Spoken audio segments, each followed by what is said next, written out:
우리 함께 한 목소리로 우리 한번 같이 읽겠습니다. 시작. 믿음은 바라는 것들의 실상이요 보지 못하는 것들의 증거니 선진들이 이로써 증거를 얻었느니라. 믿음으로 모든 세계가 하나님의 말씀으로 지어진 줄을 우리가 아나니 보이는 것은 나타난 것으로 말미암아 된 것이 아니니라. 아멘.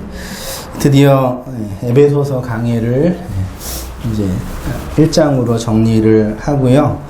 그 다음에 오늘부터 믿음의 본질과 성도의 구원이라는 제목을 가지고 믿음의 부분은 한 30강 정도, 그 다음에 그 성도의 구원, 성화론과 관련해서는 한 20강 정도, 그 1년 또 가겠네요.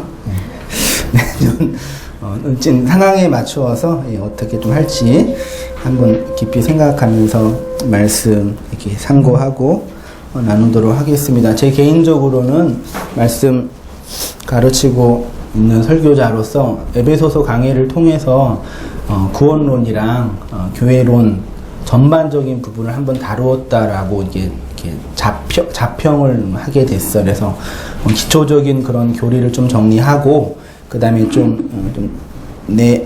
구원의 실제적인 내용들, 믿음이라는 부분은 사실 교회에서 말할 때 새신자 반, 새가족 반, 그런데 다 우리가 배웠잖아요.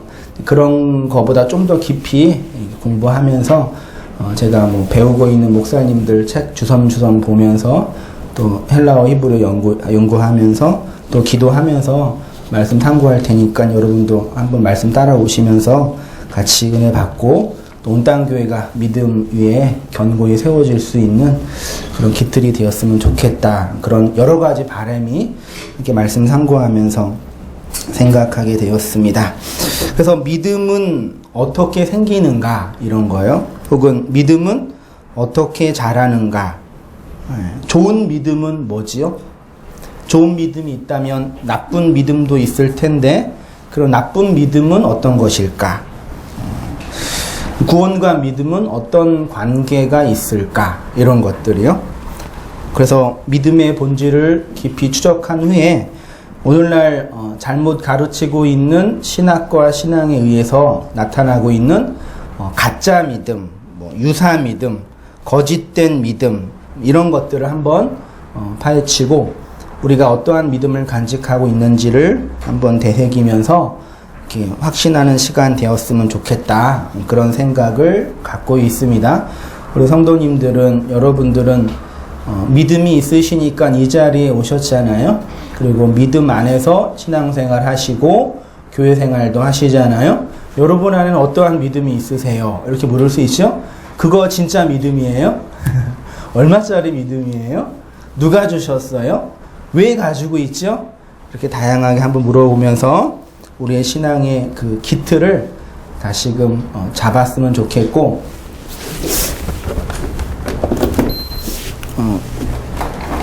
온땅교회가 이제 새롭게 시작되는 영화와 같은 요와 같은 그런 상황이 있는데 이렇게 찬찬히 밟으면서 온땅교회도 믿음 안에서 잘 세워갔으면 좋겠다. 그런 생각이 들었습니다. 우리 모두는 신앙생활을 하게 된 이유와 계기가 다 다양하게 있지요. 어떤 분들은 모태신앙으로 신앙생활을 하면서 운명적으로 어쩔 수 없이 그렇게 해야만 된다는 생각 속에서 신앙생활을 시작했고 이것이 기독교 신앙인 양 생각하면서 오신 분들도 계실 거고요. 어떤 분들은 저처럼 어렸을 때나 젊은 날에는 신앙생활을 안 했지만 어떠한 급격한 회심의 경험이나 감정적인 체험을 통해서 믿음이라는 것을 소위 말해서 간직하게 된 분들도 있습니다. 그래서 믿음에 대한 이해도 다양하겠죠. 전자분들이 생각하는 믿음은 조금 사회적이고 좀 감정적인 건 덜하고 일상적이고 제도화되고 문화와 관련된 것이라고 한다면 후자 쪽의 믿음은 되게 역동적이고 진취적이고 감정적이에요. 그래서 저는 후자에 있는 고등학교 때까지 신앙과 상관없이 살다가 대학교 들어가서 그것을 이제 한참 부흥했던 한국 대학생 선교회 CCC에서 소위 말해 이제 불을 받은 거죠. 그래서 그때 제 생각에는요, 전통교회는 교회도 아니다. 전도도 안 하고 기도도 안 하고 그런 좀 치기 어린 마음이 있었던 것 같아요. 그런 배경이 있는 거죠. 이게 조금은 시간이 지나고 나서 보니까 어차피 다 자기 입장에서 믿음을 설명하고 있는 것 같아요. 그래서 그 사람이 옳다, 이 사람이 그르다 라고 쉽게 판단할 수가 없어요. 오늘 한국교회 안에도 다양한 그 교파가 있잖아요. 장로교도 있고, 그리고 감리교도 있고, 오순절주도 있고, 성교 단체도 있고, 색깔이 다 다르게 나타나고 있거든요.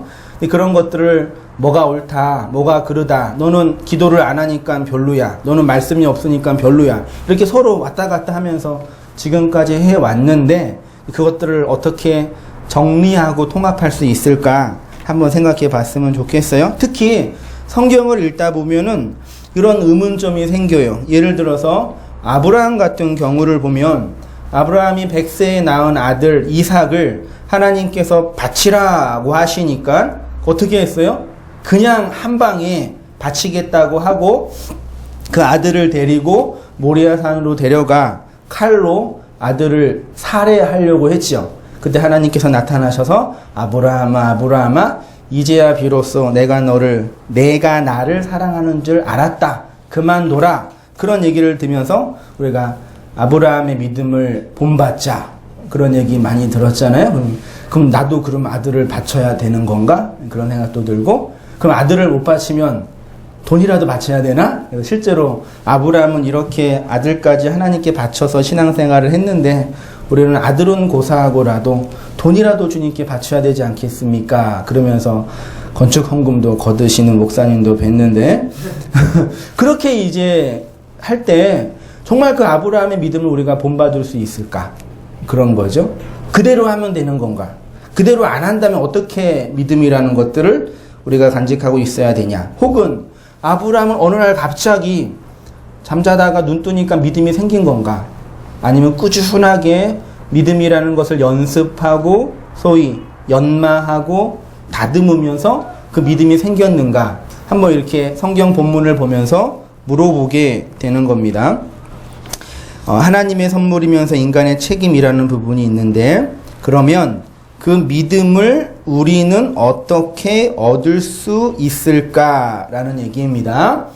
그것을 내가 열심히 노력하고 애쓰고 연습해야지 얻을 수 있을까라는 것과, 그렇지 않으면 내 밖에서 얻어내기 전에 내 안에서 그 믿음을 만들어낼 수는 없는 것일까? 그것이 안 되면 하나님이 주권적으로 던져주셔야 되는 건가? 라는 얘기죠. 오늘 그 묵상 질문 첫 번째가 뭐였냐면요. 그 5페이지 볼 필요 없으시는데, 여러분은 믿음이 어떻게 생기셔서 이 자리에 오셨습니까? 라는 질문이에요. 그 믿음이 어떻게 생기셔서, 믿음이 있잖아요. 어떻게 생기셨어요? 그런 거죠. 우선적으로 이 믿음에 대해서 생각할 때 제가 줄을 쳤는데, 기억해야 할 것은 그 믿음은 하나님의 선물이면서 또한 우리의 뭐라고요? 책임이에요. 두 가지를 한번 생각해 봤으면 좋겠는데, 선물이라는 것은, 믿음은 인간이 인간의 힘으로 만들 수도 없고, 그것들을 받은 자가 그것들을 준 분에게 갚을 수 없는 측면에서의 선물이에요. 됐죠? 선물을 받은 사람이 선물을 준 사람에게 그 값을 줄 수가 없을 때의 선물이에요. 네. 그렇지 않고 값을 준 거는 선물이 아니라 그 뭐라 그러죠? 상품이면 되게 상품, 물건이 되는 거죠. 그런 의미에서 구원은, 믿음은 하나님의 선물입니다. 창조주가 피조물에게 선물을 준다라는 얘기는 피조물이 받은 그 선물에 대한 대가, 반대급부를 줄 수 없다라는 의미에서 선물입니다. 그런데 그 선물을 받은 자에게는 뭐가 있다고요? 책임이 있다라는 얘기. 제가 이걸 고민하다가 지금까지 1년 반 정도 계속 하나님의 은혜에 대한 설교만 했잖아요. 아닌가요? 딴 데서 들으셨어요? 은혜만 얘기했잖아요. 그리고 에베소서나 성경 강좌를 통해서 그런 부분 했고, 또 제가 공부하고 배우고 있는 목사님들의 어떤 그런 책들의 내용이 그런 것들이었기 때문에 그런 것들을 이제 주로 얘기를 했는데, 요 근자에 12월 되면서 저에게 아주 폭풍과 같은, 알 사람들은 다 알겠지만 그런 일이 뭐 벌어진다 그래야 될까? 그런 경험들이 많이 있어요. 그래서 존경하는 분들 어떤 신학적인 어떤 변론, 차이, 한계, 싸움, 이런 것들. 제가 한국교회 뭐 기복주의, 성공주의, 율법주의, 도덕적 성화주의 또 뭐 없나요? 이런 것들을 막 비난만 했는데, 그런 와중에서 어쨌든 우리가 몸담고 있는 교회가 한국교회인데 어떻게 그것들을 정리해낼 수 있을까? 그런 고민 끝에 구원에 대해서, 믿음에 대해서 막 설명을 하는데 은혜만 얘기했는데 그 은혜 안에 깃들어야 할 것이 무엇이냐라고 고민을 하면서 박영선 목사님께서 책임이라는 단어를 사용을 하셨더라고요. 근데 그 책임이 인간의 행위랑은 다른 거예요. 그걸 염두에 주셨으면 좋겠어요. 그러니까 행위는 반대급부적인 가격을 지불할 수 있는 측면에서의 행위라고 한다면, 책임은 그것과 조금 다른 영역이란 얘기예요. 그래서 값어치나 대가나 반대급부를 의미하는 것이 책임은 아니다라는 말씀입니다. 쉽게 말하면 그거죠. 믿음은 하나님의 은혜인가, 인간의 행위인가? 믿음이라는 것은 하나님의 주권적이고 불가항력적인 선물이지만 그 선물을 받은 자에게는 뭐가 있다고요? 책임이 있어요. 왜냐하면 그 선물은 인간이 갚아낼 수 없는 것이기 때문에, 행위라는 단어를 쓰면 알미니안주의자가 돼서 책임이라는 단어를 썼어요. 이것들을 어떻게 종합할지 한번 같이 가도록 하겠습니다. 한번 우리 일반 신학, 조지 신앙에서 말하는 믿음에 대해서 몇 가지 정리만 했는데, 기독교 대백과사전에서 말하는 믿음이 신앙이에요. 단어 같은 단어입니다. 믿음은 어떤 사물에 대한 신념과 어떤 사람에 대한 신뢰라고 합니다. 조지 신학 책에서 믿음이란 인간이 절대자 또는 초월자에 대한 것이라고 해요. 믿음은 새로운 지식을 발견하는 것과는 대조적으로 계시는 되게 계시에 대한 응답이다. 그러니까 믿음은, 신앙은 사물이나 사실, 그는 팩트, 사물과 사실에 대한 것보다는 누구에 관한? 하나님에 관한 것이, 하나님 자신을 나타내시고 그 하나님에 대한 우리의 반응을 굳이 믿음이라고 설명하고 싶어요. 제가 여러분에게 누누이 말씀드렸죠. 저를 보세요. 기독교 신앙은 뭐냐? 계시와 관련해서 기독교 신앙의 본질은 뭐냐? 하나님은 자기 자신을 뭐 하시는 분이라고요?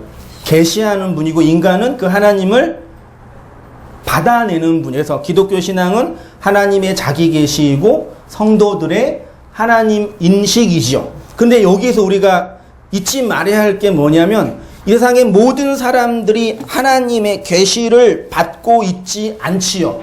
소위 말해 특별 계시는요. 그러니까 일반 계시는 모든 사람들이 다 받고 있죠. 자연 법칙이나 양심을 통해서 그 계시가 나타나고 있고 우리 마음속에 있으니까 일반 계시라고 이제 신학자들이 설명을 해요. 근데 그거는 모든 사람한테 다 있고, 소위 말해 특별 계시, 성경을 통해서 예수 그리스도를 통해서 설명된 특별 계시는 누구만 감지해요?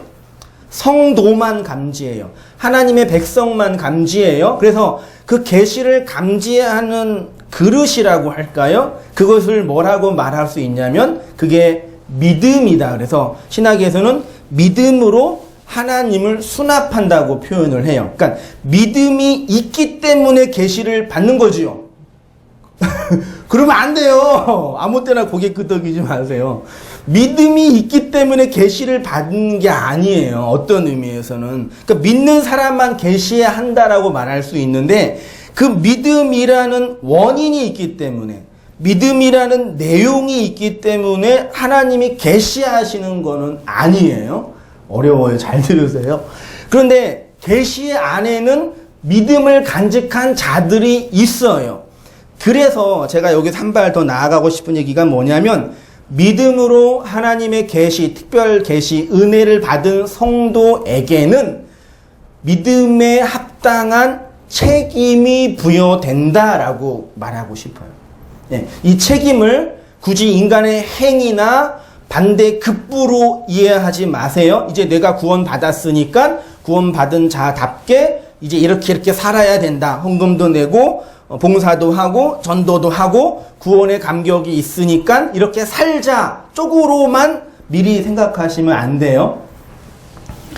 그래서 그런 것이죠. 하나님의 은혜, 진짜 하나님의 은혜는 인간에게 계시를 주었기 때문에, 은혜를 주었기 때문에 그 은혜에 대한 감격과 감사에만 머물러 있게 하지 않고 거기에 합당한 책임이 부여돼요. 합당한 행동이 나와요. 지난주에 제가 그런 말씀 잠깐 드렸잖아요. 하나님의 은혜는 인간의 행위를 삭제한다 그랬죠. 하나님의 은혜가 나의 모든 행위, 나의 의를 드러내고 싶은 행위를 삭제해요. 그런데 그 은혜는 나의 행위를 그냥 없애는 것이 아니라 없애는 방식이 뭐냐면 아무것도 안 하게 무율법주의자처럼 이제 내가 은혜를 받았으니까 뭘 하든 상관이 없어 쪽으로 가지 못하게 하고요. 글로 절대 못 가요. 글로 가는 분들이 요즘에 많이 있어가지고 영지주의적인 그런 색깔이에요. 그렇다고 또 행위로만 가는 것도 문제가 있어요. 하나님의 은혜는 인간의 행위를 삭제하는데 어떻게 삭제한다 그랬죠? 인간에게 진짜 행위를 촉발하게 해요. 다시 말씀드릴게요. 하나님의 은혜는 인간의 행위를 함몰시켜요. 덮어요. 없애요. 제로로 만들어요. 그래서 우리가 하나님 앞에 가면은 우리의 행위는 나타나요? 안 나타나요? 안 나타나요. 그걸로 하나님께 가면은 큰일 납니다. 불타서 없어집니다. 그 행위가 없어지는데, 그런데 없어지는 방식이 뭐냐면 인간의 행위가 진짜 행위가 되게 만들어요. 좀 이해 안 되나요?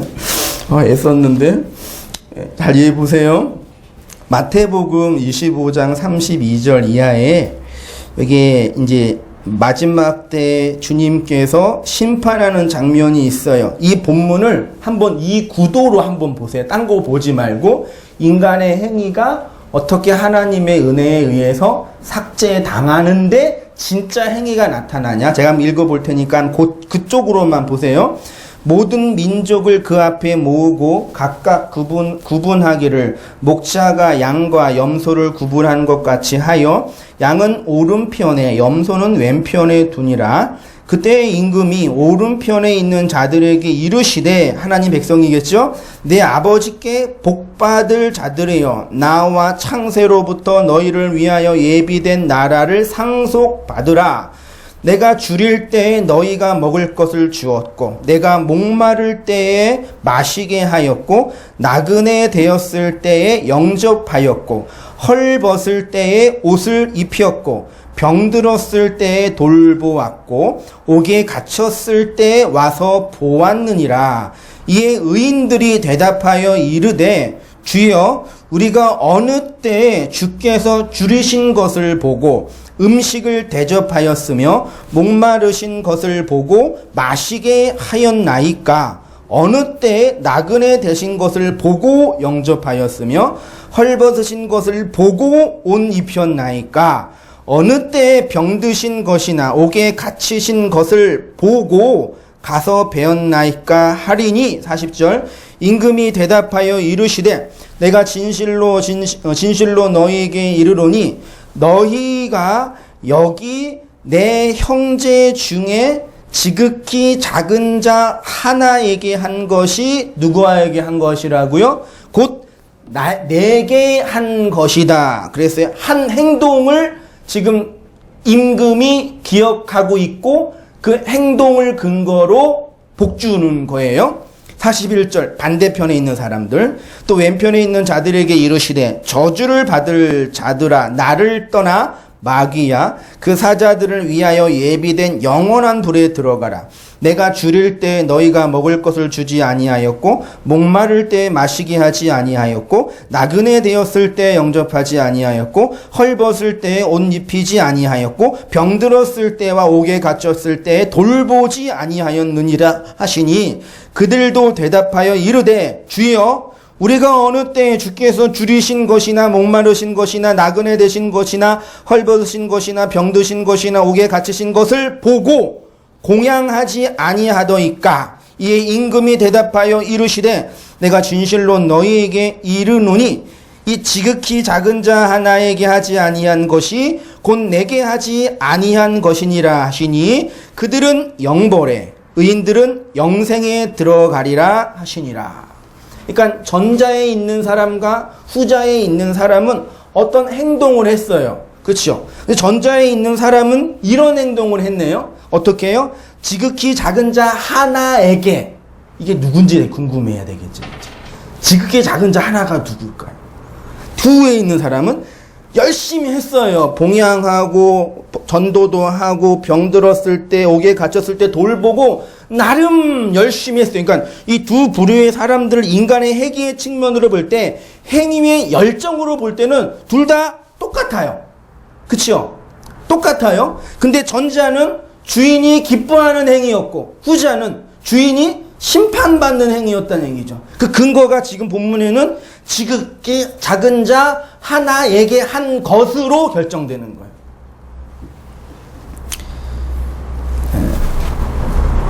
결론은 제가 하고 싶은 말씀은 그거예요. 여기 지극히 작은 자 하나가 누구인지 말씀 안 드릴게요. 알분은 다 아시니까. 하나님이 우리에게 계시와 은혜를 주셨을 때 그 계시와 은혜는 인간의 행동을 없애는 것이 아니라 진짜 행위를 촉발하게 해요. 이걸 기억해야 돼요. 진짜 하나님이 원하시는 행동. 저는 그걸 책임이라는 단어로 굳이 이제 설명드린 겁니다. 2페이지에 책임이라는 단어 속이라는 부분이 있는데 책임이라는 단어 속에 내포되어 있는 것은요. 계시와 믿음은 인격을 향한 것이기 때문이다 라는 얘기입니다. 다시 말해서 하나님이 오타입니다. 하나님이 인간을 하나님과 같은 또 다른 인격으로 대하신다라는 얘기입니다. 하나님이 인간에게 계시, 은혜, 말씀을 주신다라는 것은 인간을 향하여 어떻게 대접하기를 원하시냐, 인간을 무엇으로 대접하냐, 인간을 뭘로 대접한다고요? 인격으로 대접한다. 전자의 앞부분에서는 믿음은 우리에게 책임을 동반한다는 부분을 말씀드린 거고, 뒤에서는 하나님이 우리에게 믿음을 주셨다라는 얘기는 뭐냐? 우리를 인격으로 대접하신다라는 얘기입니다. 그걸 이제 신학적인 용어로 오웬이나 이런 분들은 피조물을 향한 하나님의 도덕적 의지라고 소위 표현을 해요. 그러니까 창조주가 피조물에게 기대하는 어떤 가치가 있어요. 그것을 의지라고 표현을 하고 그 의지는 인격을 향해서만 나타나는 거예요. 제가 제 아들들에게 기대하는 의지가 있고 스마트폰에 기대하는 의지가 있잖아요. 스마트폰이 이게 3년 가까이 돼서 지금도 잘 쓰고 있는데 얘가 이제 망가지거나 깨지면 제가 뭐라 그래요? 아유 너도 힘들었다. 이렇게 힘든 세상 주인 잘못 만나가지고 떨어져서 고생을 하는구나. 힘들었지? 내가 고쳐줄게. 그래요? 진짜 요즘에 그런 분도 계시던데 인격화 하던데요. 그렇지 않죠. 그냥 돈 내고 바꿔주면 되죠. 제가 얘를 사랑하지 않아서 그러는 거예요. 사랑해요. 저의 귀한 보물 중에 하나예요. 사랑하는데 인격적 존재가 아니죠. 너무 쉬운 여자죠. 근데 우리 아들들에게는 오늘 차 타고 오다가 두 놈이 싸워가지고 차서 하도 소리를 또 질렀는데 지르고 나서 안 지르기로 했는데 계속 질러서 둘이 계속 그 말도 안 되는 초등학생 마인드 뭔지 알죠, 여러분? 잘하는 거 있잖아요, 그거. 뭐 하도 말도 못해요. 그 둘이 막 싸우는데 나는 지금 그래서 막 소리 지면서 니네는 도대체 왜 그러냐고. 얘한테는 소리 안 지르지만 아들들은 소리를 질러요. 왜요? 아들들은 인격을 간직한 인격이 있는 사람이고 아빠로서 이렇게 안 하면 좋겠다라는 그런 열망을 이 승질머리로 이렇게 표현한 거죠. 그래서 항상 듣는 얘기가 아빠 목사 맞죠? 목사가 왜 그래? 항상 듣는 얘기가 그거죠. 지금 니네 목사 아니야. 니네 아빠야. 그래서 막 그러는데 하나님 우리를 그렇게 대접해 주세요. 기계로, 물건으로 대접하지 않고 인격으로 대접해요. 그러니까 어떻게 해요? 좋아요? 행복하세요? 싫을 때가 많이 있죠. 그러니까 믿음, 신앙이라는 것은 1차적으로 신념이나 신뢰이기보다는 인격적 관계라는 얘기입니다. 다른 말로 하면 확신이라는 개념인데 어떤 확신이야? 인격적 하나님에 대한 확신이. 그러니까 하나님을 믿는다 그 개념이 아니에요. 알겠죠? 내가 기도하면 하나님이 복을 주시고 내가 힘들 때 나를 위로해 주시는 하나님, 그게 아니에요. 아니에요.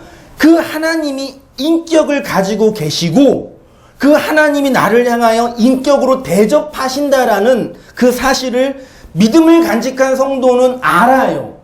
그래서 내 마음대로 내 소원대로 안 된다는 인생이 되는 거예요. 그래서 믿음은 인격과 인격 사이에만 만들어지는 관계라는 얘기예요. 되게 쉬운 단어인데요.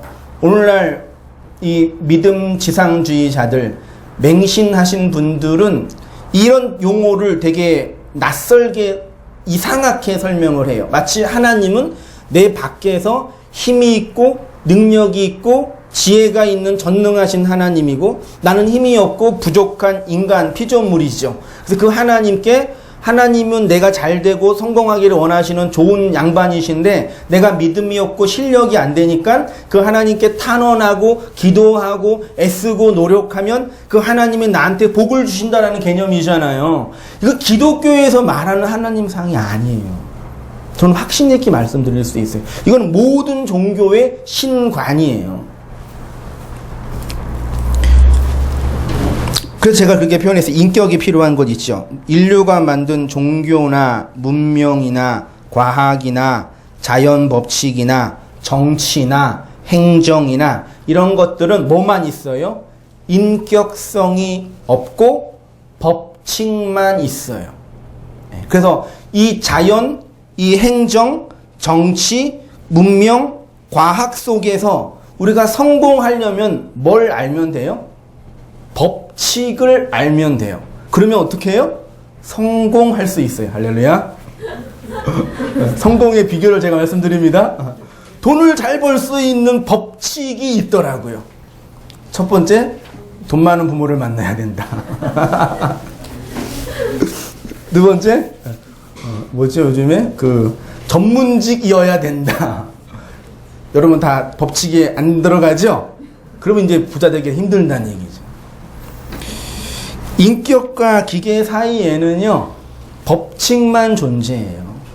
그러니까, 우리가 살고 있는 세상에 자연 법칙이 있으니까 이 세상에 살면은 법칙 안에 있기 때문에요, 그걸 지키면서 살아야 돼요. 그걸 못 지키면 힘들어요. 그래서 이 세상의 원리 안에 있기 때문에 그 법칙을 잘 깨닫고 발견하면 그리고 그것들을 실행할 수 있는 능력이 있으면 이 세상에 소위 말해 성공할 수 있어요. 뭐 건강도 그렇고 인간관계도 그렇고 뭐 재정도 그렇고 정치력도 그렇고 다 그런 거예요. 그게 안 된단 말이죠. 근데 이 세상 법칙만 있어요. 근데 하나님은 우리를 그 법칙으로 다루시지 않고 그걸 무시한다는 개념이 아니라 특별 계시로 우리를 다루시는 거죠. 그 얘기는 뭐냐? 우리를 인격으로 다루시는 거예요. 나중에 뒤에 가면은 그 욥기 있지만 그게 그런 부분이에요. 하나님 법칙으로 우리를 안 다루신다는 얘기죠. 인격과 기계 3페이지 있습니다. 인격과 기계 자연 법칙 사이에는 믿음이라는 것이 생기지 않습니다. 필요가 없습니다. 기계를 놓고서 믿는다라고 하지 않죠. 아까 말씀드린 것처럼 기계가 망가져서 힘들지 어렵지라고 하지 않고 그냥 고칩니다. 설득의 대상이 아닙니다. 부품 갈아주면 됩니다. 전기 꽂아주면 돼요. 근데 하나님은 우리를 그렇게 법칙으로 다루지 않고 인격으로 다루는. 근데 여기서 이제 아주 인간의 큰 오류가 나오는데, 우리는 지금 어느 세상에 살고 있어요? 자연 법칙이 지배를 하고 있는 인과율의 세상에서 살고 있죠. 제가 뭐라 그랬어요? 21세기 살고 있어요. 예. 자연 법칙이 있는 세상에 살고 있죠. 여기에서 살려면 그 법칙을 따라 살아야 되고, 그것들을 잘 활용해야지만 내가 원하고 내가 바라는 것들을 이룰 수가 있지요. 근데 내 힘으로는 그게 안 돼요. 근데 바깥을 보니까 신이라는 존재가 계시네요. 그분이 하나님이래요. 그분이 천지를 창조했대요. 힘이 셀 것처럼 보여요. 힘도 세고요. 그래서 인간의 욕망은 특별계시 속에 계시는 그 하나님을 이 자연법칙을 끌어당기는 거예요. 그거를 잘 끌어당기는 사람이 믿음이 많은 사람, 성공한 사람이라고 너스레를 떨어주니까 그게 문제예요. 대표적인 사람이 미국에서 크게 목회라고 그러면 그렇지만 성공하고 있는 그 조엘 오스틴 같은 그런 분이에요. 그분, 그런 분 설교를 들으면은 정말 이 세상에서 성공하고 번영할 수 있는 법칙을 너무너무 잘 얘기해줘요. 절대 싸우지 마세요. 적을 만들지 마세요. 항상 축복해 주세요. 진짜 다 듣고 나면은 그렇게 마음이 홀가분하고 좋아요. 감아 바른다는 얘기인가요? 그런 욕망이 우리 안에 다 있어요. 근데 그거는 아닌 것 같아요. 그 대표적인 이야기가 오늘 우리가 봤던 히브리서 11장 1절 이하의 쭉 이야기인데, 내용이 좀 길지만 히브리서 11장이 소위 말해서 무슨 장이죠? 믿음장이에요. 근데 이거를 잘 읽으면 믿음이 뭐다라고 알 수 있을 것 같지가 않아요. 왜요? 믿음에 대해서 신학적으로 논리적으로 설명한 게 아니에요. 이 성경은요. 뭐냐면 믿음을 간직한 성도가 이 세상에서 어떻게 살았는지를 보여주는 거예요. 그래서 여기 나오는 히브리서 11장 전체의 구약의 인물 4절에 보면은 믿음으로 아벨은 가인보다 더 나은 제사를 하나님께 드렸고, 그 다음에 5절에는 에녹은 죽음을 보지 않고 갔고, 쭉 나오다가 7절은 믿음으로 노아는 경외하심으로 방주를 지었고, 믿음으로 아브라함은 떠났고 장막에 거하고, 믿음으로 사라는 자식을 낳고, 이렇게 다 개별자들의 다양한 삶의 방식이에요. 그러니까 뭘 말씀드리고 싶냐면, 이 얘기는 믿음이란 이거고, 믿음을 간직하는 사람 이렇게 산 게 아니라 뒤에서 보니까, 예를 들어서 인생에서 성공한 소위 위인들을 우리가 연구할 때 어떻게 연구해요? 노벨상을 탔어요. 노벨 과학상을 우리 준이가 꿈꾸고 있는 탔어요. 그 탔는데 그러면 저 사람이 어떻게 왜 노벨 과학상을 탔는지를 역추적하는 거죠. 그래서 부모는 어떻게 하고 어떻게 공부를 하고 어떻게 하다 그래 된 거죠. 마치 히브리서 11장에 있는 믿음의 선진들의 이야기는 뭐냐면, 믿음을 간직하고 주님을 위해 열심히 살았다 그 얘기가 아니라, 믿음으로 다 산 사람들을 보니까 이 사람들이 이렇게 살게 된 이유가 있대요. 아브라함이나 노아나 사라나 아벨이나 이 사람들이 이렇게 산 이유가 있대요. 다 개별자 달라요. 근데 그 이유가 있는데 그 이유가 뭐냐? 믿음이다라는 얘기예요. 마치 이 본문을 읽다 보면 어떤 느낌이 드냐면, 하나님께서 당신의 백성 믿음을 주었는데, 야 세상아 봐라, 내 믿음을 간직하고 살아가는 사람들의 모습이 이거야. 얘네 잘났지, 얘네가 내 백성이야 라고 믿음 없는 세상을 향해서 자랑하는 거예요. 누가? 하나님이요. 그래서 하나님의 의도 부분이 있습니다. 우리가 예수 그리스도를 믿고 하나님의 자녀라는 귀한 자리로 부름을 받게 되면 그 큰 은혜의 영광의 은혜를 근거로 믿음이 요구되는 책임 있는 삶을 살게 된다라는 얘기입니다. 히브리서 11장에서 믿음이라는 게 마치 그런 거죠. 하나님 편에서 하나님을 찬양하고 믿음을 따라 살아간 성도들을 하나님이 자랑하고 있는 거죠. 4페이지에 믿음이 요구하는 부분이 있습니다. 믿음을 놓고 객관적으로 설명하는 것이 히브리서 11장의 내용이 아니라 고난에 처한 성도들에게 하나님의 자녀된 자의 책임으로서의 믿음을 권유하고 계십니다.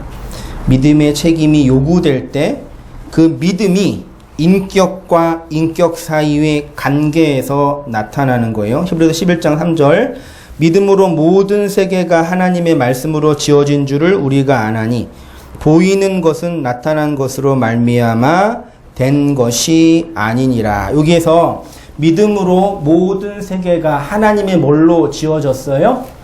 말씀으로 지어졌죠. 창세기 1장 1절에 있는 것처럼 요한복음 1장 1절에 있는 것처럼 이 세상은 하나님의 말씀으로 지어졌는데 성경 특히 헬라어에서요. 말이라는 단어가 두 가지가 있더라고요. 로고스라는 단어와 레마라는 단어가 말이에요. 뭐 다 그런 건 아니지만 굳이 구분을 하자면 로고스는 껍데기라고 제가 설명을 드렸고 레마는 로고스 안에 담겨져 있는 내용이라고 그랬죠. 이 본문에는 하나님의 말씀으로 지어진 줄 아나니에서 이 말씀은 로고스가 아니라 레마로 되어 있어요. 레마라는 단어를 사전을 보고 보니까 어디에서 온 단어냐면 레오라는 동사에서 왔는데 이 레오의 뜻이 뭐냐면 흐르다예요. 물이 흐르다 할 때 레오라는 단어를 사용해요. 그러니까 말씀이라는 거는 하나님의 어떠한 흐름이다. 그래서 구약 성경을 보면은 죄를 죄를 씻을 때 무슨 물에 씻어야 돼요?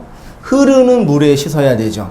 요단강도 흐르는 물이었죠. 그래서 그게 거기서 세례를 받았다고 표현을 하거든요. 그러니까 흐르는 물이 인간의 죄를 씻는다. 그런 상징이 구약 성경에 있는데 어쨌든 이 레오라는 단어 속에는 하나님의 의지가 피조물을 향해서 흘러간다. 그걸 이제 제가 설명하고 싶어요. 말이라는 것은 인격과 인격이 인격에게 무엇인가 전달하는 게 뭐예요? 그게 말이에요. 자동문 앞에 서면 문이 자동으로 열리죠. 왜요? 법칙이니까.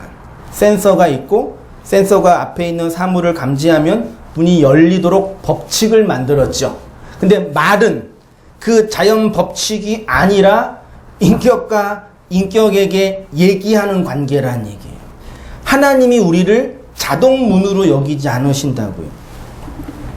말씀으로 만드셨다라는 것은 이 세상을 향하여 하나의 의사소통을 하나님이 하고 계시다라는 것을 설명하고 계는 거죠. 말씀으로 천지를 창조하셨다라는 것은 하나님이 어떤 분이냐에 관한 것입니다. 우리는 하나님을 하나의 법칙이나 하나의 힘이나 인격이 없는 개념이나 질서로 이해할 때가 너무 많이 있습니다. 언제 알아요? 여러분이 진짜 하나님을 이렇게 질서나 법칙이나 혹은 개념이나 이런 것들로 이해하고 있음을 언제 확인할 수 있어요?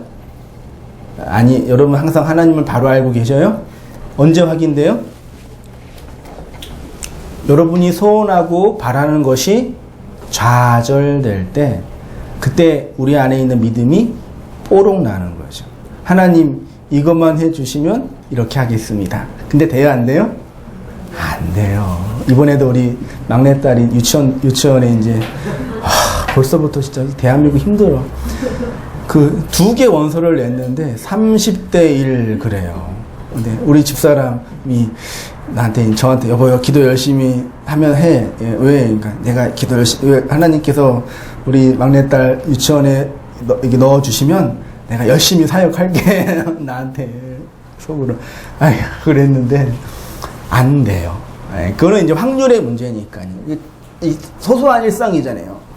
그러니까요, 그 욥기 같은 거 자세히 보면은요, 여러분 욥기 읽어보셨죠? 한번 읽어보세요. 근데 이해가 안 되실 거예요. 읽어보면은요, 욥이 왜 고난을 받는지 아세요? 성경 본문에는요, 욥이 왜 고난을 받는지 이유가 없어요. 그 친구들이 와가지고 황당한 거예요. 생각해봐요. 그 자식이나 가족이나 돈, 그 부자, 한 번에 돈도 잃어버리고 자식도 잃어버리고 부인도 잃어버리고 병까지 들었던 그 욥을 보면서 하나님을 경외했던 친구들이 볼 때 어떤 생각이 들었겠어요? 야, 네가 혹시 죄 지은 거 있지 않나 생각해봐라. 하나님이 그냥 이유 없이 그렇게 우리를 이렇게 심판하는 분은 아닌 것 같거든? 그래요. 아니야, 네가 그렇게 말하는 친구도 있고, 어떤 친구는 네 시작은 미약했지만 나중은 창대하게 될 거야. 지금 이렇게 깊은 고난 속에 있지만 나중엔 승리할 수 있어. 그렇게 친구가 말했죠. 그래서 그 영업점에 가면은 내 시작은 미약해서 내는 창조하리. 그거 하나님 말씀 아니에요. 그거 부적이에요. 그거 붙이면 안 돼요. 근데 그걸 교회 목사님들 갖다 붙여주시니까. 부목사님 신방 가는데, 신방 가서 이제 개업을 하시니까 이제 목사님이 축복도 해주시고, 그를 가신 거예요. 그래서 이제 예배 드리고 축복기도 하신 다음에 이제 현판을 이제 갖다 이제, 집사님이 꼭 붙입니다 하는데 그거 있는 거예요. 속에, 저거 아닌데. 다 우리가 살고 있는 거예요. 성경을 잘 모르니까. 그렇게 얘기도 해요. 지금은 네가 힘들지만, 어렵지만, 네가 지금 그렇게 3번이나 떨어진 이유는 하나님 널 더 크게 쓰시려고 그럴 거야. 많이 들어보셨죠? 실력이 없어서 떨어진 거예요. 그렇게 위로도 해요. 그래서 다양한 방식으로 위로를 하는데 욥은 이해가 안 되는 거예요. 그 나중에 와가지고 하나님이 얘기를 해요. 야, 니네에게 다 틀렸어. 다 집어치워. 그리고 왜 욥이 고난을 받는지는 하나님도 얘기 안 하세요. 이게 우리 인생이라는 얘기. 그러니까 사람은 그 인생의 고난과 어려움 속에 이유와 원인을 찾고 싶어서 발악을 해요. 내가 도대체 무슨 죄를 얼마나 지었기 때문에. 그래서 이유와 원인을 찾지 못할 때는 어떻게 해요? 어떻게 했어요, 여러분? 엄마 때문에, 아빠 때문에, 이 사람 때문에, 저 부인 때문에, 자식 때문에 이유와 근거를 다른 사람한테 갖다 붙이는 거예요. 인간이요. 그게 하나님을 그렇게 이해하고 있는 우리의 모습이죠. 그러니까 우리가 정말 하나님을 바르게 알고 있느냐는 부분에서는 항상 점검하고 물어볼 수밖에 없어요. 오늘날 이렇게 하나님을 조작하고 법칙으로 이해하는 분들이 꽤 많이 있죠. 특히 성령론을 논할 때 성령 하나님이 인격적 존재라는 것을 자꾸 놓치고 사물로 보거나 힘으로 보거나 어떠한 원리로 보면서 얘기를 하죠. 그거는 하나님도 아니고 그런 하나님에 대한 신뢰는 믿음도 아니에요. 그게 소위 말해서 적극적인 사고방식에서 말하는 그 심리적인 내용이고 그게 피그말리온 효과라고 그런 심리적인 그 법칙이 있어요. 그거는 믿음이 아니라 자기 암시예요. 한번 암시 한번 해볼까요? 난 예뻐. 이렇게 해보세요, 한번. 진짜 예뻐져요. 아침에 눈 뜨고 거울 보시면 상상해 보세요. 난 예쁘다. 그러면 진짜 예뻐져요. 이렇게 예쁘다 그러면 여기다 이제 부위가 되고. 안 속네요? 4페이지에 인격자이신 하나님의 뜻이 있습니다. 히브리서 11장 1절 말씀은 모든 결과는 인격자이신 하나님의 뜻과 의지에 의해서 된 것이라고 합니다. 내가 좋은 집을 갖기를 원하고 좋은 건강을 갖기를 원하지만 그것이 내게 주어져야 확인이 되듯이 어떤 사실임을 확인하는 데는 그 결과가 이루어져야 되지요. 근데 믿음은 그게 돼요, 안 돼요? 안 돼요. 박윤서 목사님께서 이제 그 회고록에 그런 고민을 쓰셨대요. 젊은 날에 어떤 인생의 문제와 죄의 문제 때문에 깊이 아파하고 고민하고 있는데 하나님께 물어보는 거죠. 하나님 왜 내 인생이 이렇게 아프고 고통스러워요? 이 문제 좀 해결해 주세요. 막 강구하니까 그런 생각이 들었대. 그러면 내가 그 문제 해결해 주면 해결해 주지 않으면 너나 믿지 않을 거니? 그때 대부분 우리는 안 믿어요 그러겠지만 그분은 영명한 분이기 때문에 해결해 주지 않아도 믿겠습니다 그랬어요. 그러자 또 한편의 음성이 그러면 그냥 그렇게 살아. 그게 이제 믿음이라고 그분이 표현을 하더라고요. 그러니까 하나님이 우리에게 원하시고 바라시는 어떤 내용들이 있다라는 얘기예요. 근데 그거는 우리가 자연 법칙 안에서 설명하기가 매우 어려운 것들이에요. 그래서 여러분 신앙에 있어서요, 내 신앙을 근거로 다른 사람을 막 이렇게 하면 절대 안 돼요. 난 이렇게 기도했는데 너는 기도가 안 돼. 그거 안 돼요. 안 되는 거예요. 난 이렇게 말씀을 하는데 너는 왜 그걸 안 해? 그게 안 돼요. 이해되죠? 공부 잘하는 사람이 그걸 못 해요. 아니, 선생님이 가르쳐 주시고, 교과서에 나와 있고, 문제를 풀었으면 다 문제에서 나오는데 왜 그걸 틀려요? 이러잖아요. 그 인간들이요. 안 되는 거예요. 그러지 않아요. 그래서 하나님에 대한 인격적 확신이에요. 그래서 하나님을 믿는 자, 그분의 백성이 된 자는 그 사실이나 결과를 통해서 확인하는 것이 아니라 무엇을 통해서 확인한다고요? 하나님 자신의 인격성에서 확인하는 거예요. 제가 지난주에 이 세상의 모든 것들은 자연 법칙 안에서 인간이 노력하고 애써서 얻을 수 있다 그랬죠. 근데 인간이 아무리 노력하고 애써도 얻지 못하는 것이 있는데 그게 뭐예요? 하나님 자신이죠. 근데 신앙은 그 하나님 자신 안에서의 확신이에요. 그러니까 하나님이 그러니까 인생의 계획과 목표가 내 뜻대로 안 돼도, 다 좌절돼도 하나님에 대한 인격적 확신이 있으면 믿음이란 얘기예요. 우리는 자꾸 결과론적으로 하나님을 설명하고 싶은 욕망이 가득하잖아요. 믿음이라는 단어 속에 그것이 우리에게 요구하는 최초의 요구는 그걸 버리라는 얘기예요. 그렇게 하다가 망해도 무너져도 난 하나님이 진짜 망할 수 있을지는 모르지만 하나님이 그걸 하나님 원하시는 거예요. 그렇게 제가 썼습니다. 그것은 사실 확인이나 물질 확인이나 미신적 맹신이 아니라 하나님에 대한 인격적 확신입니다.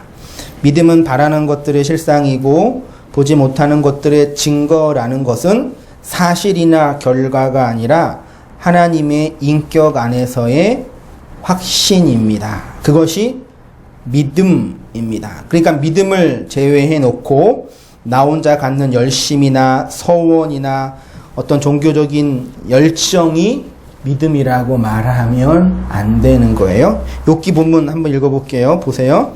마지막 본문입니다. 42장에 거의 욥이 여호와께 대답하여 이르되 주께서는 못 하실 일이 없사오며 모든 계획이든지 못 이루실 것이 없는 줄 아오니 무지한 말로 이치를 가리는 자가 누구니까? 나는 깨닫지도 못한 일을 말하였고 스스로 알 수도 없고 헤아리기도 어려운 일을 말하였나이다. 내가 말하겠사오니 주는 들으시고 내가 주께 묻겠사오니 주여 내게 알게 하옵소서.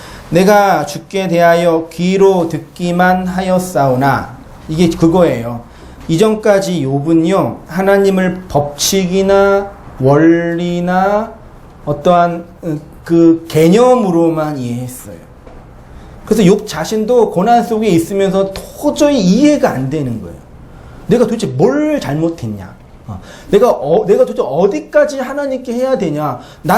객관적으로 나를 돌아봐도 이렇게까지 죽을 똥 말똥 이렇게 있을 이유가 없어요. 그리고 아무리 우리가 봐도 성경의 독자인 우리가 봐도 욥이 그렇게 망할 이유가 없단 말이에요. 사단 때문에 그러나? 그놈의 사단 때문에? 그거 아니에요. 근데 제가 여태까지 욥기 설교를 신앙생활 했으니까 계속 들었는데 다 1장과 끝장만 얘기하세요. 앞에 욥이 의인이었고 고난 받았지만 고난을 잘 이겨내서 복 받았더라. 2배의 갑절의 복. 돈도 갑절, 자식도 갑절. 그래서 그러는 줄 알았어요. 앞에 내용을 보니까 이게 어마어마한 대서사시예요. 우리 인생이에요. 그러니까 보세요.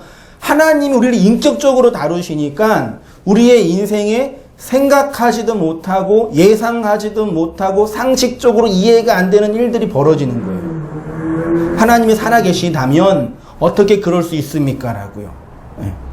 쓰러지기도 하고 교회가 두쪽나기도 하고 교회가 무너지기도 하고 죄와 악 속에 많은 영혼이 죽어가기도 하고 이 죄와 악 속에 끊임없이 사람들이 말도 안 되게 회파당하고 있잖아요.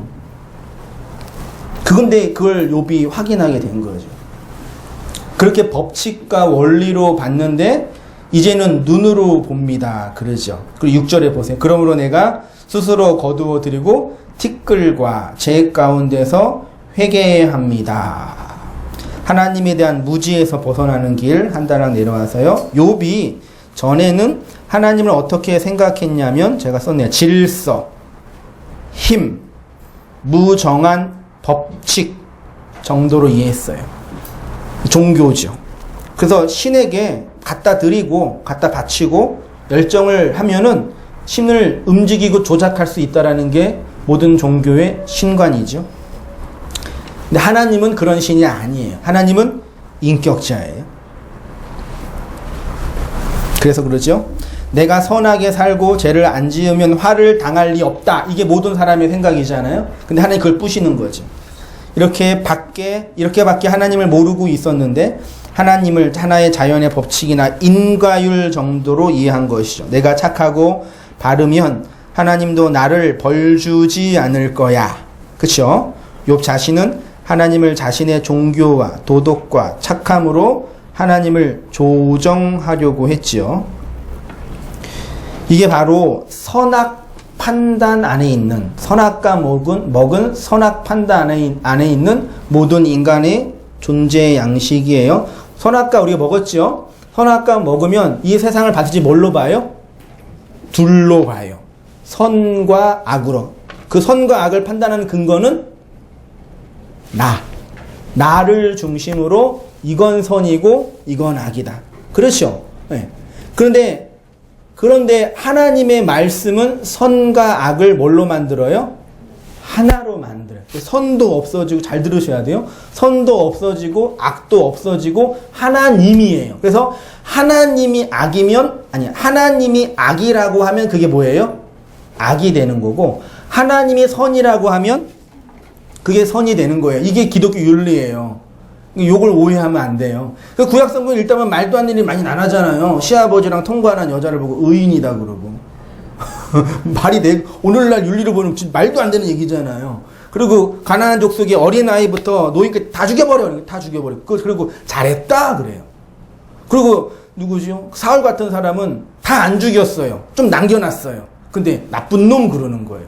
그리고 라합을 향해서 너 나라 팔아먹어. 근데 하나님 걔네들 선이라고 말하세요.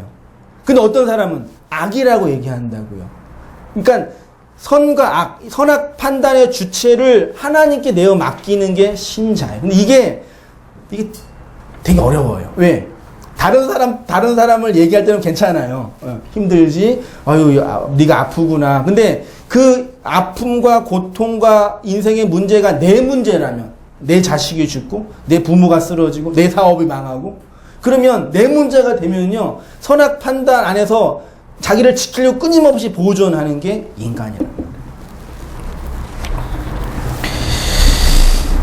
그렇습니다. 하나님과 우리의 관계, 그 믿음은 법칙이나 질서나 힘이나 선악 구조가 아니라 하나님의 인격적 관계, 신뢰로 구축되는 것입니다. 하나님만이 자신의 유일한 권위라는 것을 알지요. 그게 이제 신약 성경으로 가면 하나님의 나라이고 하나님의 통치입니다. 내가 뭘 그렇게 잘못했습니까? 라고 원망하는 욥에게 하나님이 나타나셔서 네가 그렇게 잘못한 거 없어. 그러시는 거예요. 그거 황당하죠. 그럼 내가 왜 이런 생고생을 해야 돼요? 왜 생고생을 해야 돼요? 나를 설명해 주려고. 하나님을 개념이나 무정한 법으로 이해하지 않고 한 인생에게 찾아가셔서 그에게 하나님이 누구인지 하나님의 인격을 넣어주시고 하나님의 인도하심들을 가르쳐 주시는 그 하나님의 모습으로 욥을 회복해 주십니다. 그래서 믿음이 우리에게 요구하는 것이 바로 이렇게 예상하지도 못하고 기대하지도 못하고 통계로 확인되지 않는 일들이 성도의 삶 속에서 일어나게 되는 겁니다. 믿음을 아시겠습니까? 하나님의 인격을 빼놓고 믿음을 설명하는 것은 정말 잘못된 거예요. 저도 말씀 공부하고 신앙생활 하면서 물론 그 하나님이 저한테 믿음을 주셨기 때문에 그 믿음을 따라 살아가기를 훈련하고 배우고 연습해 왔는데 정말 이럴 때가 많이 있었던 것 같아요. 하나님을 그런 법칙이나 원리로 이해하면서 내가 이렇게 목회하는데 하나님이 힘 주셔야 되지 않습니까? 맞죠? 내가 이 교회를 섬기는데 이 교회가 부흥돼야 되지 않습니까? 맞죠? 하나님이 거잖아요. 근데 그거 아니라는 얘기예요. 하나님은 거기까지 우리를 데리고 가셔서 하나님 자신을 주시는 거예요. 근데 그걸 알고 있는 것과 실제로 우리의 삶 속에서 그것들을 인정하고 고스란히 받아들이고 살아가는 거는 만만치 않아요. 그래서 제가 말씀 공부하고 하나님의 은혜에 대해서 성경 원문, 성경의 내용에 대해서 연구하면서 그 새로운 지식이 주는 기쁨과 감사도 있었지만 우리의 삶의 문제는 누가 살아야 돼요? 여러분들이. 저는 잘 모르고 다 각자의 삶이 있잖아요. 나이도 다르고 직업도 다르고 성별도 다르잖아요. 근데 믿음이 있는 사람은 각자의 삶 속에서 그 믿음을 간직한 자로서의 그 숙제를 풀면서 살아야 돼요. 근데 그 숙제 풀기를 포기하면 하나님 없는 거예요. 그래서 법칙으로 만들고 원리로 만들고 심지어 그렇게 하나님을 잘 이용해서 성공한 사람들을 부러워하고 목회자가 제일 그러죠. 제가 제일 그러죠. 제가 제일 부러워하는 사람이 누구겠어요? 네? 거룩하게 목회하신 목사님을 제일 부러워해요. 그렇게 하나님이란 목회적 전략과 방법을 잘 사용해서 교회를 크게 하고 이 한국 사회에 영향을 주고 있는 어떤 목사님들을 부러워할 수밖에 없는 게 우리란 얘기죠. 제가 그런 싸움과 고민 속에서 끊임없이 저를 돌아보는 것처럼 여러분들도 그런 싸움과 고민이 있는 것. 그 중에 가장 필요한 게 이거예요. 하나님에 대한 정확한 인격적 확신. 하나님은 여러분들을 다루세요. 인격으로 들어가세요. 그래서 생각하지 못한 일들을 버려놓으세요. 우리 주위에 나를 힘들게 하는 그 요소가 다 있죠. 제일 먼저 아내, 자식, 저기 뭐 직장 선배, 우리의 모든 역사잖아요. 그거 다 누가 만들어 놓은 거예요? 사탄이요? 하나님이 만들어 놓은 거예요. 근데 거기에서 그걸 인정하면서 받아내는 게 신앙의 숙제예요. 그래서 그렇게 전 인격 속에서 하나님에 대한 이해와 진정한 항복과 설복과 하나님을 향한 닮음이 사랑하는 성도님 삶 속에 늘 있기를 바라고 기대하면서